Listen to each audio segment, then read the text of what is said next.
बिस्मिल्लाहिर्रहमानिर्रहीम। अस्सलाम वालेकुम दोस्तों, खेल शुरू हो चुका है। आपने बड़े बड़े खेल देखे हैं, आपको एक खेल याद होगा, उसे कहते हैं शतरंज।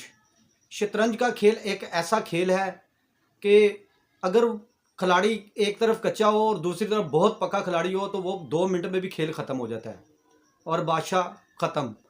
अगर दोनों खिलाड़ी बराबर के हों तो फिर उस खेल का एंड नहीं होता जल्दी। कभी कभी ऐसा होता है कि 2 से 3 दिन भी लग जाते हैं और 4 दिन भी लग जाते हैं और खेल ख़त्म नहीं होता। इसी तरह खेल शुरू हो चुका है, बिल्ली थैले से बाहर आ चुकी है।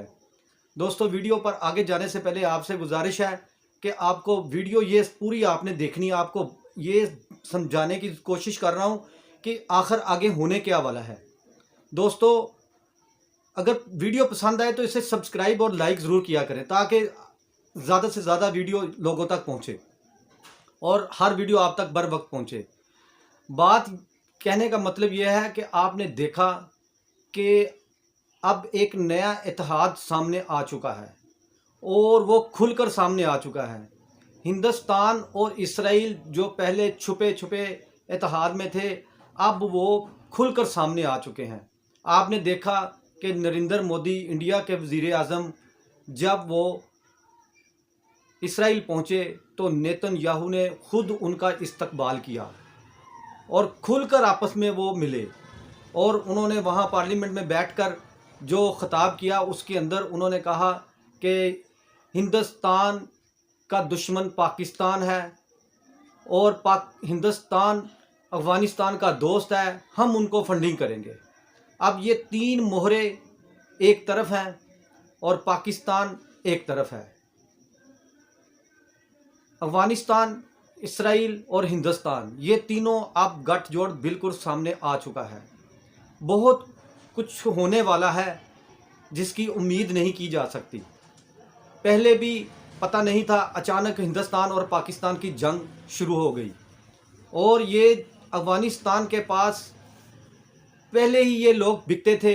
अब ये हिंदुस्तान ने इनको ख़रीद लिया है और इनको फंडिंग करने वाले आपके सामने हैं सारे कि कौन इनको फंडिंग कर रहा है और ये किस तरह। और ये पाकिस्तान इंशाअल्लाह ताला कैमो दैम रहने के लिए बना है, जितनी मर्ज़ी ये कोशिश कर ले। आपने देखा कि इस वक्त इत्तेहाद बन रहे हैं। अगर इसराइल, इंडिया और अफ़गानिस्तान आपस में मिले हैं, इसी तरह पाकिस्तान, सऊदी अरब, चाइना, ईरान, मुझे ऐसा क्यों लग रहा है कि हिंदुस्तान आहिस्ता आहिस्ता रूस से दूर जाने की कोशिश कर रहा है। उसको ऐसा लग रहा है कि जैसे अमेरिका रूस को ख़त्म कर देगा और मुझे वक्त से पहले अमेरिका और इसराइल के साथ जाकर बैठना चाहिए। रूस एक बहुत बड़ी सुपर पावर है और उन्होंने 70-80 साल हिंदुस्तान को असला दिया, तेल दिया और बहुत कुछ दिया। आज हिंदुस्तान रूस को पीछे छोड़कर अमेरिका और इसराइल की तरफ जा रहा है। ये इत्तेहाद टूटते रहते हैं और बनते रहते हैं। नए पुराने इत्तेहाद टूटते हैं, नए इत्तेहाद बन जाते हैं। पाकिस्तान अकेला नहीं है, हमारे साथ सऊदी अरब, ईरान, तुर्की, चाइना, अब बांग्लादेश भी हमारे साथ है। कभी भी हिंदुस्तान और पाकिस्तान की अगर जंग हुई तो आपने रिज़ल्ट देखा, पहले से कुछ मुख्तलिफ नहीं होगा। अमेरिका के सदर आपने देखा 70 से 80 दफ़ा कह चुके हैं कि मैंने हिंदुस्तान और पाकिस्तान की जंग रुकवाई और तकरीबन कोई 30-35 लाख लोग मरने से बचा लिए। अमेरिका का सदर बार बार पाकिस्तान की तारीफ़ें कर रहा है। पहले तो कभी ऐसा 70-75 साल में आपने नहीं देखा कि अमेरिका के किसी सदर ने पाकिस्तान की इतनी तारीफ़ें की हों या हमारे आर्मी चीफ़ की इतनी तारीफ़ें की हों। दोस्तों, गेम कुछ और है, समझ से बाहर है। जो कुछ समझ आ रहा है वो बिल्कुल हम खुलकर अभी बयान नहीं कर सकते।